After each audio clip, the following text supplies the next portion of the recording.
lot of information about, oh, you should have fish oil and things like that. So what kind of food do you recommend, and fat? Yeah. So for my patients that I recommend who are really interested, and they're like, Doc, tell me, I want to know just everything. What should I do?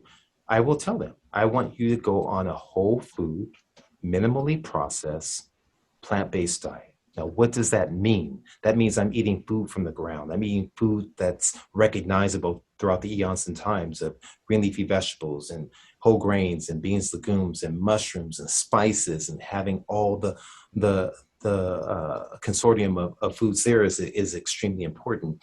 And so how you package that, that's things that we can work out. So understanding that we want to maintain culture and familiarity with the food as best as possible is extremely important too. So if I'm speaking to someone of South Asian descent, I'm loving on the fact of the turmeric, and I'm loving on the fact of some of the spices and the rice and the lentils. But now I talk to them about the ghee. All right. If I'm speaking to someone of Hispanic descent, I talk about the corn and the squash and the beans and the power that's there. Right. I speak to them about those things. I talk to them. I don't vilify tortillas. I talk about corn and using of that nature. I talk about the spices. So every culture has foods that are of value and can be of benefit to your body and have healing purposes of the body. And so those are some of the things. Now, I think the wealth of the information as it relates to fat, everyone's caught up on fat, and there's huge arguments. And I'll share with you, the vast majority of people that I feel are in dire need, I'm trying to get them out the fast food restaurants. I'm trying to get them out of the highly refined processed foods inside the grocery stores. I'm trying to get them the process of recognizing that eating healthily doesn't have to be expensive.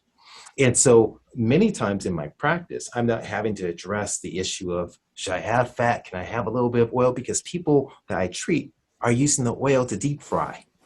They're not using it to baste a little bit. They're using it to deep fry, and they're elevating the boiling point where you're degrading the oil too as well. But what I can tell you beyond a shadow of a doubt is I believe that the bulk of the evidence tells us that it's animal protein that's the culprit, right? And so animal And protein. Is it the culprit because of the fat? No, it's more complex than that. It's more complex than just the fat. We're seeing issues in terms of the trimethylamine oxide. We're seeing issues as it relates to the toxins that are there that are secreted, and they lead to issues with your gut microbiome. So we're seeing such a constellation. I think that we can't simplify it so much to say just the fat, but the fat is representative because guess what? I'm not getting fat from eating whole food plant-based, right? There's not fat inherent inside of that, and nor is there the level of carnitine or the other issues that are there. So many times when we speak of oil, they're comparing it to butter and to lard and to other things like that. And so we say, okay, well, olive oil, based on all the studies inside of medical journals, shows that it's beneficial for heart health, is what these studies are intimating. But we also know oil is very high in high in calories. And so many people are wondering, why am I not losing weight? Why am I having this increased inflammatory cascade that's happening in my body because of being overweight and obese? That all these things are playing a role inside of it. And so we have to begin to change. Insanity is doing the same thing over and over and expecting a different outcome. So I do begin to move folks away and say, well, let's eat it in a more healthful, let's eat it even in an even more healthful fashion. Our approach towards eating, to preparing foods, and the way in which we go about things. So I do recommend the sickest patients that they're very strict on the oil in terms of minimizing the oil. Okay, I may not go to quite the extreme of my mentor, and I'll call him my mentor, Dr. Esselstyn, right? Because one of the things I mentioned to you is that when I started on that journey of telling patients, I read, and I told you I read his book, was one of the books I read.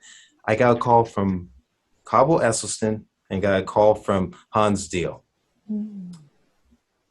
And I felt like a kid watching you on TV, right? And saying, they called me? No way. They did not call me. And so he said, this is S.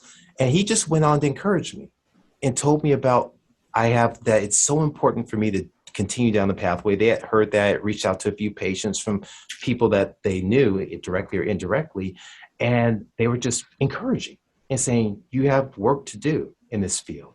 And he said, anything you need from me, I'm here for you. He invited me out to Cleveland. I spent time with he and his wife in his approach. And as I developed my own program, I took core components of that. And such a philanthropic soul, such a kind soul, that he's only looking for the benefit of individuals around him. So I agree with him on many fronts, on vast majority of fronts. But once again, where I realized is that you have to tailor and bring people along the pathway. And so for myself, do I use oil? I don't.